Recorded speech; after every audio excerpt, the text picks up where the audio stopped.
As a canine behaviourist, I've had the privilege of working with thousands of dogs and their owners. And as a canine behaviourist, most of my job is specialising in when things go wrong. But what that means is that I get to see the reasons why things go wrong when they do. So in today's video, I want to talk about one of the biggest mistakes I see people make time and time again that lead to a wide variety of problem behaviours that once they set in are then really difficult to fix. But we're going to help make sure that you don't make those same mistakes at home. Now, before I go into detail of what the mistake is, I think it's first of all really important I give you some examples of what it looks like. And then when we've looked at some of those examples, when we talked about some of those examples, I'll then break down exactly what the mistake is and how you can avoid it. So the first example, let's cast our mind to, is the idea of you being able to take your dog to the pub. It's a dream for many dog owners, and it's something that I personally enjoy doing with my dogs as well. However, how many times have you been down to the pub and seen this exact situation? Somebody sat chilling in the beer garden, they're having a drink, they're having a good time with their friends and family, and they've got their dog with them, and another dog comes in and their dog starts barking, starts lunging at the end of the lead, and the dog owner decides to pull the dog close to them, probably applying lots of tension and pressure on the lead. And let's use the imaginary dog Fred in this example, and it's okay Fred, it's okay, calm down Fred. Oh, no problem Fred. Sorry about that, he doesn't usually do this. Fred, it's okay, no problem Fred, relax. Good Fred, relax, calm down. Good. How many times have you seen that exact situation or situations like it? Now, we're going to talk about a little bit later on the exact mistake that is baked into that example that is cripplingly damaging to you and your dog's success. But before we look at that, let's look at another example to really hammer home this message. It's 4th of July for my friends in America, or maybe it's fireworks night here in the UK, and the fireworks are going off and they're exploding. And your dog doesn't like it and they start to cry or whimper, and you bring them to you, you let them sit on your lap and you're stroking them going, it's okay, don't worry, it's okay, don't panic, relax, it's okay, it's just fireworks. And we're stroking the dogs while the dogs are getting crazy anxious, fearful and scared of those fireworks. I'm sure you've all seen or heard of exactly that. So let's look at another example. How many times have you heard of, seen, or maybe owned the dog that every time somebody comes to your door or walks past the front window down the street, they're at the window barking, and you have to tell them, oh, it's okay, come here, it's just a postman. Oh, don't be silly, come here. Oh, you like, oh, come here, puppy, it's just a postman.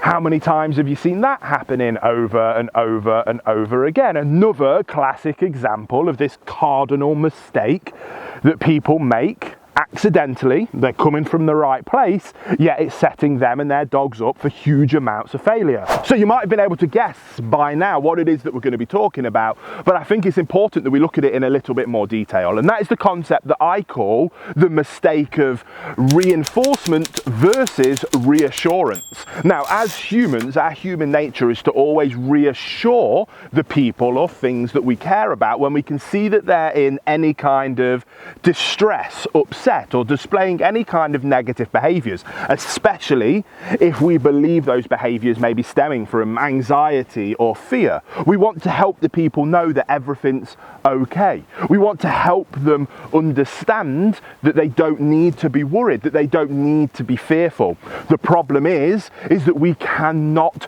reassure dogs because dogs are not humans. They do not understand our language, let alone our communication psychology. So in all three of those examples we just talked about, where the owners may believe that they're trying to reassure the dog and to help them understand that they don't need to be worried, they don't need to be fearful, they don't need to be anxious, what they're actually doing is reinforcing those behaviours. And reinforcing those behaviours is the basics of dog training. They're tapping into something called positive reinforcement, one of the quadrants of operant conditioning. And when the dog is displaying a behaviour, what we believe to be reassurance is actually rewarding that behaviour by providing praise, attention, physical touch, strokes. What we're actually doing is reinforcing that behaviour. So what that actually means is that when the dog is next in that situation, they're going to repeat that behaviour, and not just repeat the behaviour, that behaviour will happen quicker, and it will most likely happen in a more severe fashion. So the reactivity becomes worse, the barking becomes worse, the howling and the crying becomes worse, the pacing becomes worse. These negative behaviours that we think we're reassuring, we're actually reinforcing and creating the problem to be even worse. But what can we do about it? Well, that's exactly what we're now going to talk about. We're going to go back to those same examples and discuss what you should do instead. How do we avoid making that mistake when you're going down to the pub and you want your dog just to chill and relax?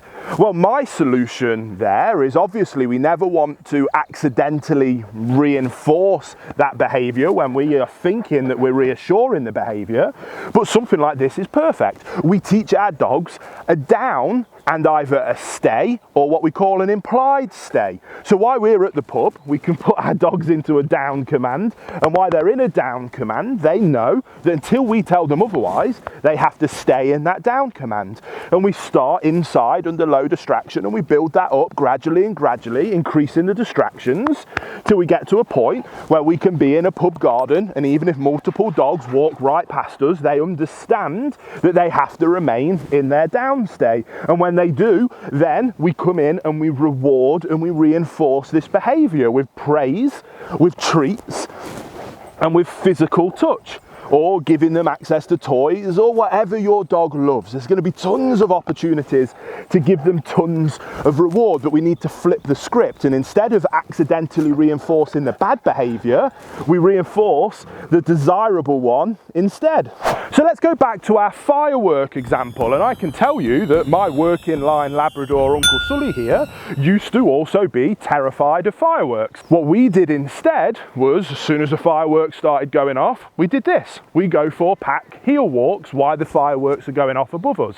And I reinforce that we must stay in a nice loose lead heel. We walk, he follows my guidance and direction. He looks up to me as his loving leader, and if I stay calm, he stays calm. When he stays calm while the fireworks are going off, I pay and I reward him. I praise him, I tell him that he's a good boy.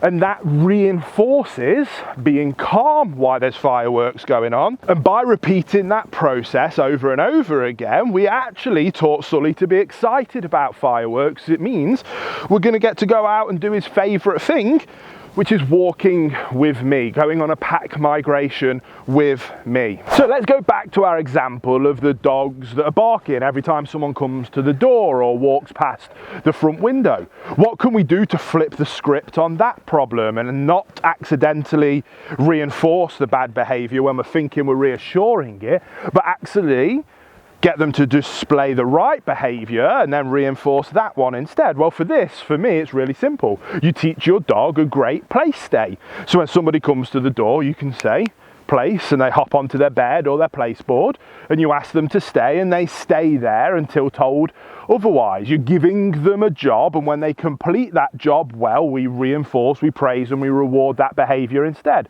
Now, don't get me wrong, there can be a lot to that. There can be a lot to getting that right, and we're going to have tons of videos on this channel, and got videos already on this channel teaching you how you can do that exact thing. So I hope you enjoyed that video, guys. I hope you found it useful. If you did, give it a thumbs up, subscribe if you're new to the channel. We make videos like this every single week to help ensure that you have the dream canine companion you've always wanted.